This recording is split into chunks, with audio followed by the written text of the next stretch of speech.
الحمدللہ والصلاة والسلام علی رسول اللہ وعلی آلہ وصحبہ ومن والاه. رب اشرح لی صدری ویسر لی امری واحلل عقدۃ من لسانی یفقهوا قولی. اللہم انفعنا بما علمتنا وعلمنا ما ينفعنا وزدنا علما. آمین یا رب العالمین. نبی اکرم صلی اللہ علیہ وسلم کے مبارک شمائل کے مطالعے کا ہمیں آغاز کرنا ہے. پچھلی مرتبہ بھی میں نے کچھ تمہیدی گفتگو اس حوالے سے عرض کی تھی. آج بھی کچھ اور باتیں انشاءاللہ عرض کر کے پھر ہم اس روایت کا مطالعہ شروع کریں گے.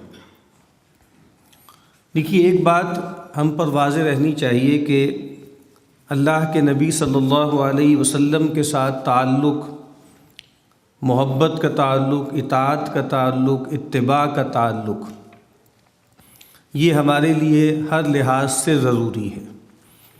ہماری آخرت، اس میں جو نجات ہے اس کا مدار بھی اس پر ہے، اور دنیا میں بھی کوئی باعزت زندگی گزارنا اور خیر اور بھلائی اور سعادت کی زندگی گزارنا، اس کی یہ لازمی شرط ہے. لیکن اس میں ایک ٹرینڈز ہیں ہماری امت میں جو پائے جاتے ہیں. میں چاہتا ہوں کہ اس کے بارے میں کچھ مختصر بات کروں. ایک ٹرینڈ یہ پیدا ہو گیا کہ معاذ اللہ کے نبی صلی اللہ علیہ وسلم اور اللہ تعالیٰ کے درمیان کوئی تقابل پیدا کیا جائے. اور اگر میں اس کو سادگی سے بیان کروں تو وہ کیا ہے کہ نبی اکرم صلی اللہ علیہ وسلم کو ڈیوینائز کرنے کی کوشش کی گئی. ہمیں معلوم ہے کہ یہ ظلم جو ہے سب سے بڑھ کر سیدنا مسیح علیہ السلام کے ساتھ ہوا، اور پھر نبی اکرم صلی اللہ علیہ وسلم کے ساتھ میں نے عرض کیا ہے کہ اس کی کوشش کی گئی اور ناکام کوشش. ظاہری بات ہے کہ یہ آخری دین ہے اور اللہ تعالیٰ نے اس کی حفاظت کا ذمہ لیا ہے. ڈاکٹر اسرار احمد صاحب علیہ رحمہ یہ بات کہا کرتے تھے کہ بالکل ایکسپلیسٹلی وہ ظلم جو سیدنا مسیح علیہ السلام کے ساتھ ہوا وہ رسول اللہ صلی اللہ علیہ وسلم کے ساتھ نہیں ہوا.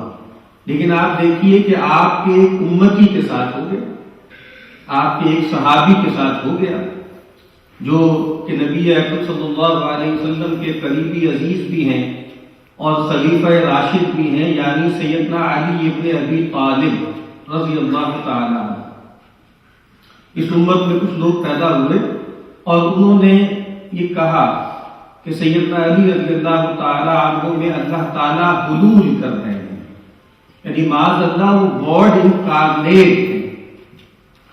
سیدنا علی کی زندگی میں ایسے لوگ پیدا ہو گئے جو کھڑے ہو کر ان کے سامنے یہ کہا کرتے تھے کہ علی تم خدا ہو.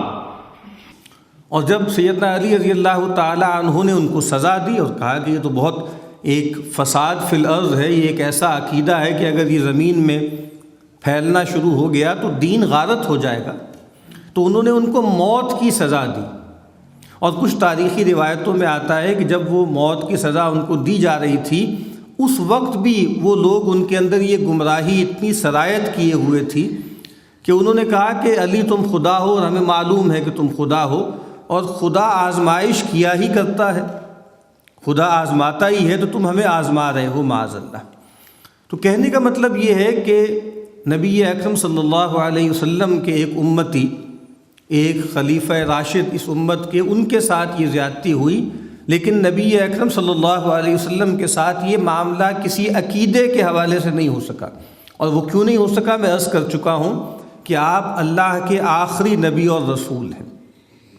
لیکن یہ ٹینڈنسی بہرحال کچھ لوگوں میں پائی جاتی ہے کہ بلا وجہ میں نبی اکرم صلی اللہ علیہ وسلم کو اللہ تعالیٰ کے مد مقابل کھڑا کر دینا، یا خدائی صفات بعینی ہی نبی اکرم صلی اللہ علیہ وسلم میں دکھانے کی کوشش کرنا.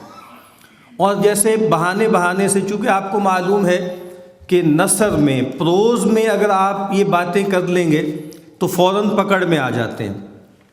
لیکن شاعری، جس میں کہا جاتا ہے نا کہ ایک پوئٹک لائسنس ہوتا ہے، شاعری میں کچھ چیزیں، بہت سی باتیں چل جاتی ہیں، اور بہت سی باتیں ایسی ہوتی ہیں کہ اگر وہ سادہ نثر میں کی جائیں تو فوراً اس پہ بلیسفیمی کا الزام لگ جائے گا، پکڑ دھکڑ ہو جائے گی، لیکن شاعری میں ایک جمالیاتی انداز میں اس کا بیان کر دیا جاتا ہے اور وہاں لوگ بچ بھی جاتے ہیں۔ تو ہر زبان میں ہمارے ہاں ایسی شاعری وجود میں آئی کہ جس میں نبی اکرم صلی اللہ علیہ وسلم کو ڈیوینائز کرنے کی کوشش کی گئی۔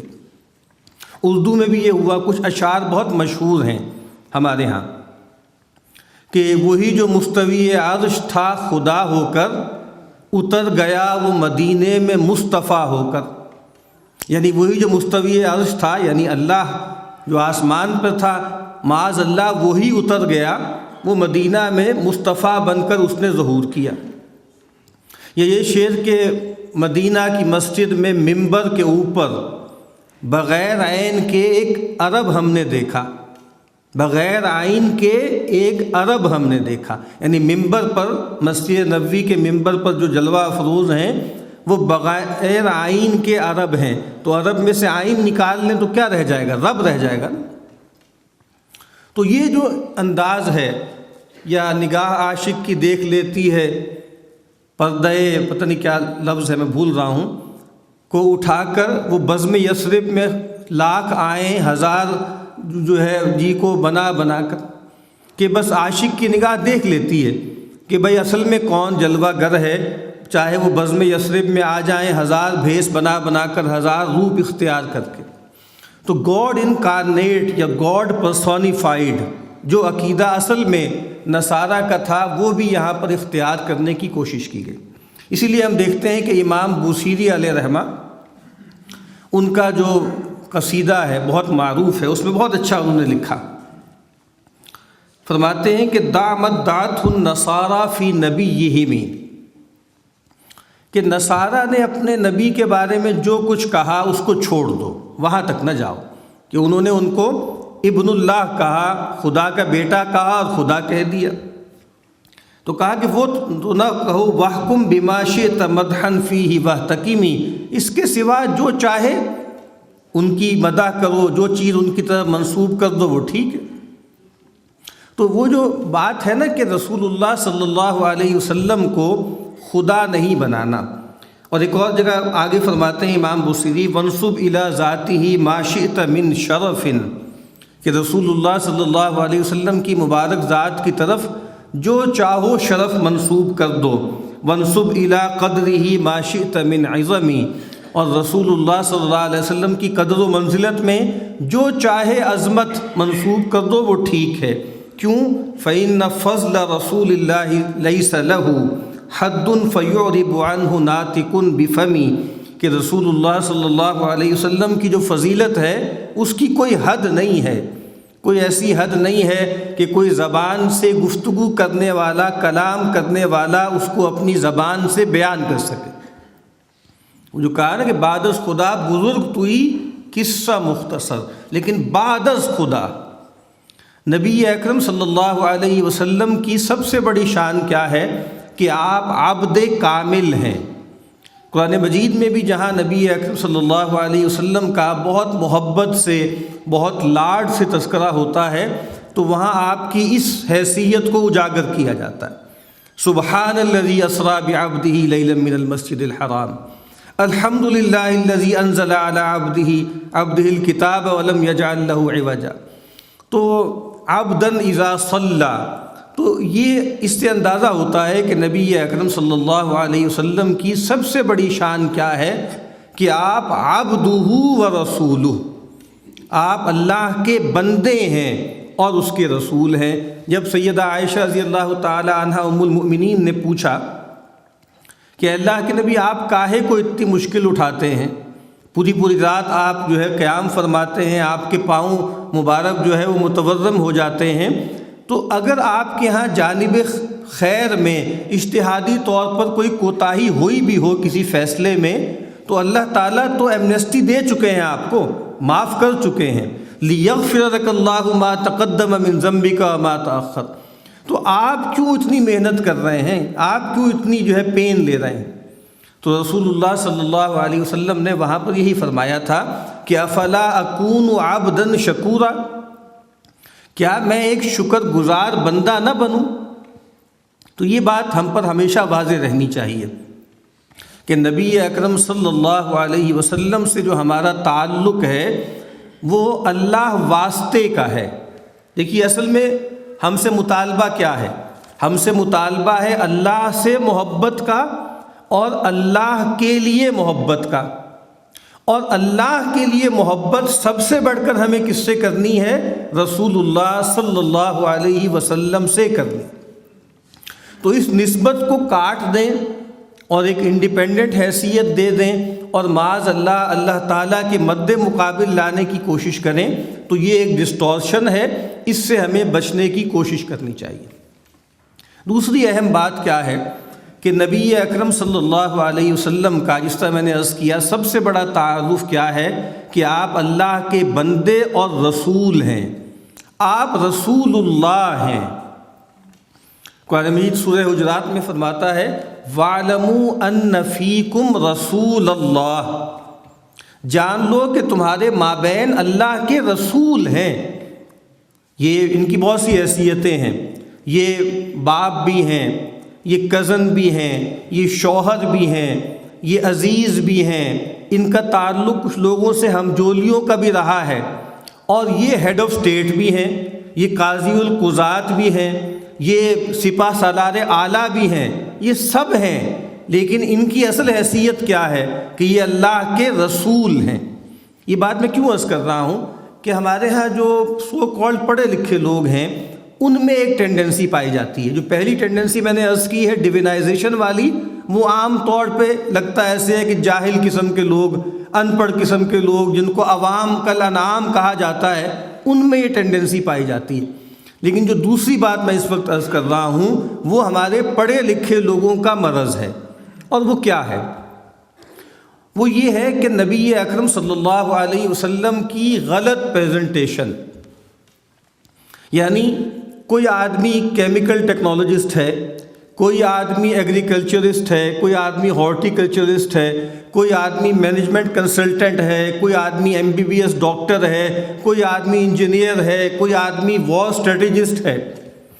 تو یہ چونکہ ہمارے اندر محبت ہے رسول اللہ صلی اللہ علیہ وسلم کی، غیر معمولی ہے، ہونی بھی چاہیے، تو بعض اوقات غلط پلیسمنٹ ہو جاتی ہے، اور اس طرح کی کتابیں لکھی جاتی ہیں کہ رسول اللہ صلی اللہ علیہ وسلم ایز جو ہے وہ ایگریکلچر سائنٹسٹ، رسول اللہ صلی اللہ علیہ وسلم ایز اے مینجمنٹ کنسلٹنٹ، رسول اللہ صلی اللہ علیہ وسلم ایز اے وار اسٹریٹجسٹ، اور اس میں دکھایا جاتا ہے کہ دنیا کے جو بڑے بڑے وار اسٹریٹجسٹ ہیں انہوں نے جو اسٹریٹجی اختیار کی رسول اللہ نے اس سے بہتر اسٹریٹجی اختیار کی۔ رسول اللہ صلی اللہ علیہ وسلم نے زراعت کے بہت بہترین طریقے سکھائے، رسول اللہ صلی اللہ علیہ وسلم نے پوری ایک میڈیسن دی جس کو ہمارے یہاں طب نبوی کہا جاتا ہے، اور اس کی فضائل بیان کیے جاتے ہیں۔ ٹھیک ہے، محبت کی حد تک یہ بات صحیح ہے کہ ہم اس طرح کی پریزنٹیشن کرتے ہیں، لیکن یہ مس اپروپریشن ہے اللہ کے رسول صلی اللہ علیہ وسلم کی۔ جن دنوں ہم MBA کر رہے تھے تو اس زمانے میں پیٹر ڈرکر، لیو کوکا، اینتھنی رابنس، اس طرح کے لوگوں کے بڑے چرچے تھے، یہ جو مینجمنٹ گرو کہلاتے ہیں۔ تو اس زمانے میں بہت سی ہم نے اس طرح کی پریزنٹیشنز دیکھی کہ leadership lessons from the life of the prophet, اسی طریقے سے موٹیویشن کیسے پیدا کی جاتی ہے، اسرٹیونیس کیسے پیدا کی جاتی ہے، اس کے لیے رسول اللہ صلی اللہ علیہ وسلم کی شخصیت کو دکھانا۔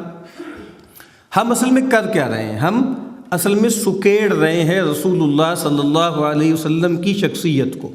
رسول اللہ صلی اللہ علیہ وسلم اس لیے تشریف نہیں لائے، معاف کیجئے گا، لوگوں کو زراعت سکھانے، لوگوں کی صحت درست کرنے، اور یہ بات کہ وہ ڈیموکریسی کے پیش رو تھے اور وہ ہیومن رائٹس کو لانے کے لیے آئے تھے، یا وہ ٹالرنس پیدا کرنے کے لیے آئے تھے، یا وہ کوئی ایگیلیٹیرین سوسائٹی بنانے کے لیے آئے تھے، نہیں، ایسا نہیں تھا۔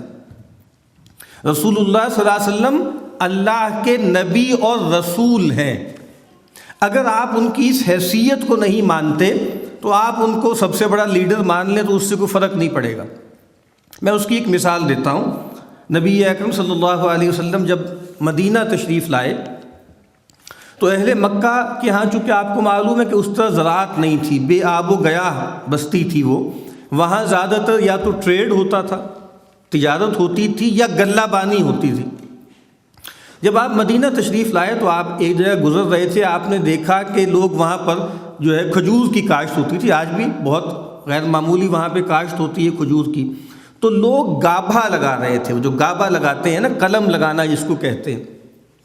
اب رسول اللہ صلی اللہ علیہ وسلم آپ کی شخصیت میں ایک پیورٹی تھی، ایک خاص طرح کی پاکیزگی تھی، آپ کو لگا کہ یہ مصنوعی پن ہے، یہ ایک سنتھیٹک چیز ہو رہی ہے، یہ آرگینک نہیں ہے، تو آپ نے اپنی اس پیورٹی کا اظہار کیا، آپ نے کہا کہ یار یہ نہ کرو، یہ کام یہ ٹھیک نہیں ہے، یہ صحیح نہیں ہے، اس کو چھوڑ دو اگر تم نہ کرو تو لوگوں نے نہیں کیا آپ کے حکم پر، بلکہ آپ کے اشارے پر انہوں نے حکم سمجھا، اس کو چھوڑ دیا، تو کھجور کچھ اچھی نہیں آئی، کچھ ردی آئی، ییلڈ بھی کچھ کم آئی۔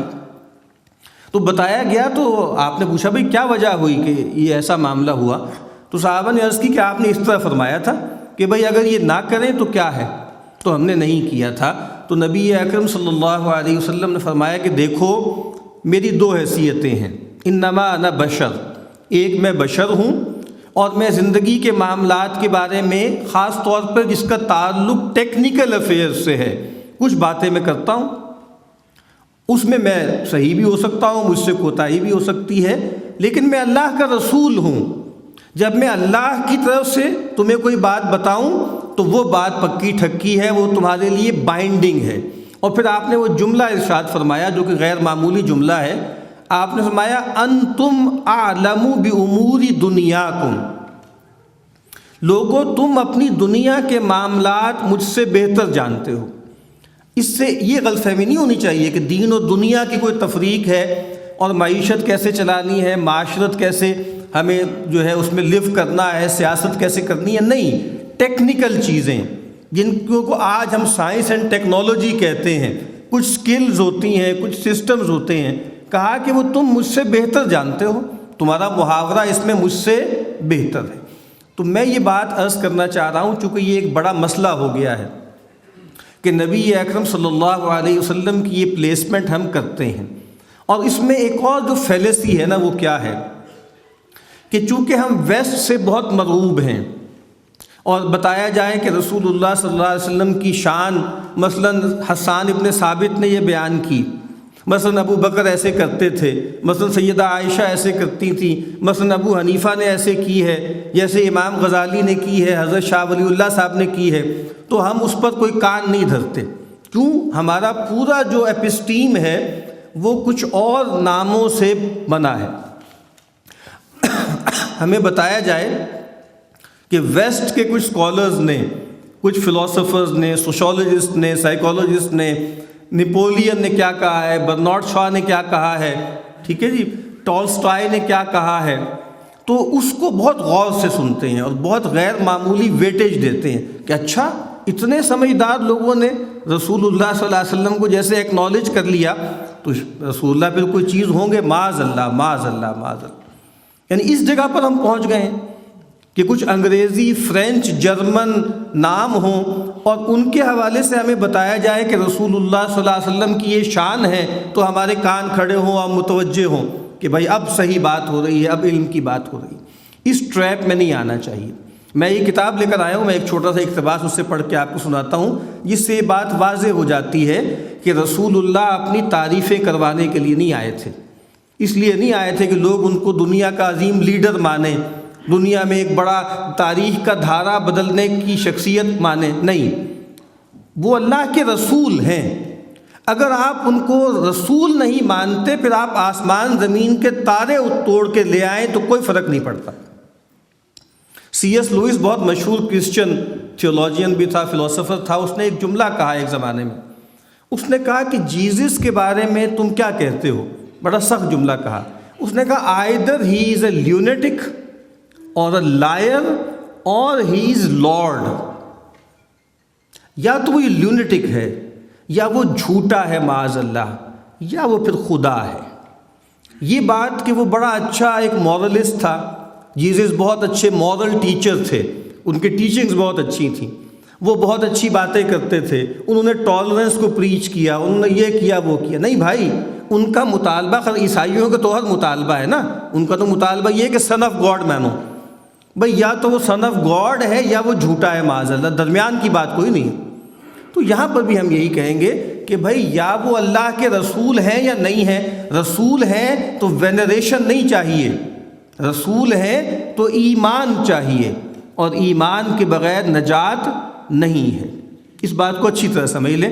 یہ ایک بہت مشہور کتاب ہے، ہمارے ہاں بہت اس کا چرچا ہوتا ہے. ڈاکٹر مائیکل ہارٹ کی کتاب ہے دی 100.